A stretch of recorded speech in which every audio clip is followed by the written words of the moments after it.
বাইকে যখন সেলফের প্রবলেম হয় তখন আসলে আপনারা বুঝতে পারেন না যে আসলে এটা কিসের সমস্যা। এই যে দেখেন আমি আপনাদেরকে স্টেপ বাই স্টেপ ধরে ধরে দেখাবো।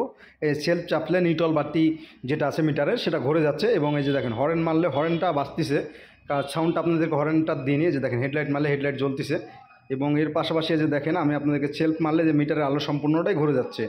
তো এটা আপনাদেরকে ক্লিয়ারভাবে দেখানোর চেষ্টা করবো, স্টেপ বাই স্টেপ দেখাবো যে এটা আসলে কিভাবে আপনারা রোধ করবেন আর এর সমস্যা কি। অনেকে মনে করেন যে ভাই ব্যাটারির সমস্যা, অনেকে অনেক কিছু মনে করেন। দেখেন ব্যাটারি মাপার জন্য আমরা একটা মাল্টিমিটার নিয়ে নিয়েছি, মাল্টিমিটার নিয়ে এটা আমরা চেক করব যে ব্যাটারিতে সম্পূর্ণ ভোল্ট আসে কিনা। যে দেখেন 12.14, তার মানে একটু কম আছে কিন্তু সেলফ হওয়ার কথা। এটা 12.50 থাকবে, তবে গেছেন সেলফ ভালো 100 নেবেন। তারপর একটু কম আছে মানে অতিরিক্ত সেলফ মারা হয়েছে, যার জন্য মূলত এটা 12.14 চলে আসছে।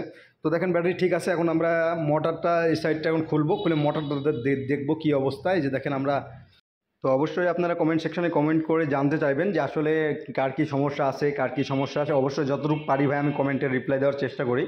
আর যারা নতুন আছেন, যারা আমার ভিডিও দেখার পর বলেন যে ভাই আপনার ঠিকানা কই, আমার ঠিকানা পেজে দেওয়া রাখা আছে, আমার ফোন নাম্বার ওখানে আছে, আপনারা ফোন টোন করতে পারেন। কারণ একই কমেন্ট আমি বারবার করতে ভালো লাগে না, যার জন্য আপনারা অনেকেই বলেন যে ভাই ঠিকানা চাইলে ঠিকানা দেন না, অনেক কিছু অনেকে লেখেন। তো দেখেন আমরা এই মোটরটি খুলবো, খুলে দেখবো আসলে কী সমস্যা হয়েছে, সেই সমস্যাটাই আপনাদের সামনে উপস্থাপন করব। তো আমরা মোটরটি আসলে খুলে নিয়ে দেখি এটা কি প্রবলেম হয়েছে। দেখেন আমরা এটা খোলা কার্যক্রম কাছাকাছি চলে এসছে। আর আরেকটা বিষয় সেটা হচ্ছে, আমার কাছে যে সমস্ত বাইকের নিয়ে আসেন যারা সার্ভিস করাতে, অবশ্যই যে সমস্ত বাইকগুলো আসবেন যারা ভিডিও দেখে আসেন তাদেরকে আমি প্রায় 50% ডিসকাউন্ট দিয়ে দিই। যারা বাইক ঠিক করাতে চান তারা আসবেন, অবশ্যই সার্ভিস চার্জের ক্ষেত্রে 50% আপনাদেরকে ডিসকাউন্ট দিয়ে দেবো। তো দেখেন এটার মোটর খোলা হয়েছে, মোটর খোলার পর এই যে দেখেন ভিতরে অনেক ময়লা জমে গেছে। এটা যে রোটরটা আছে এই রোটরের উপরে অনেক দাগ হয়ে গেছে। এই রোটরগুলো পরিষ্কার করতে হবে। সেলফের কার্বনগুলোও ক্ষয়ে গেছে, তো কার্বনগুলো আপনারা পরিবর্তন করে নেবেন। এখানে কার্বনে কিছু সমস্যা আছে, কার্বন একটা ক্ষয়ে গেছে আরেকটা ঠিক আছে। তা আমরা মূলত এখন কার্বনটা চেঞ্জ করব।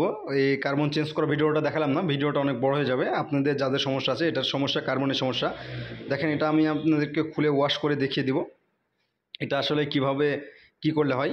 এই যে দেখেন এটা মোটর, এটা রোটর। এই রোটরের সমস্যা, রোটরের যে দাগগুলো আছে সেগুলো একটু ক্লিন করে নিতে হবে, পরিষ্কার করে নিতে হবে, সিরিজ মেরে কমপ্লিট করে নেবেন, কারণ আমি এটা বলে শেষ করে দেব। তারপর দেখেন এই বাইকটা আপনাদেরকে স্টার্ট দিয়ে আমি দেখিয়ে দিব ভিডিওতে।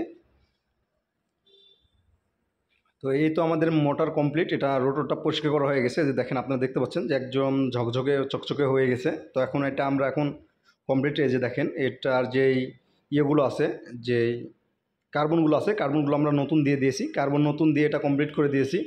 দেখেন এখন আমরা এটা কমপ্লিট সেট দিয়ে আপনাদেরকে গাড়িটা স্টার্ট দিয়ে দেখিয়ে দিব। এই গাড়ি খোলা অবস্থায় স্টার্ট দিয়ে দেখিয়ে দিব। আপনারা অনেকেই বলতে পারেন যে ভাই আপনি স্টার্ট দিয়ে অন্য গাড়ি হয়তো স্টার্ট দিয়ে দেখালেন।